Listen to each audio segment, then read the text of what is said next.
eto na nga, ready na tayong mag-bake. So, eto muna yung mga kakailanganin natin. Yung cookie cutter, pastry cutter, spatula, at saka ng rolling pin. So, gumamit tayo ng lard.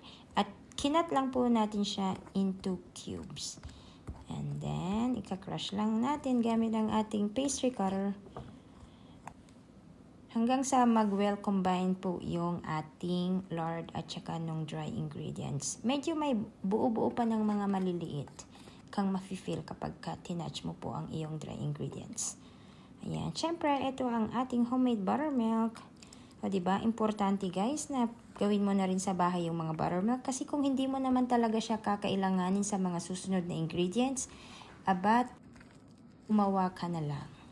Dahil nga hindi mo laging ginagamit yung buttermilk.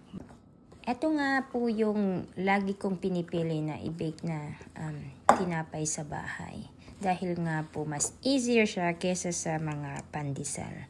Hindi mo na po siya aantayin na mag-rise ng ilang oras. So, sana itry ninyo.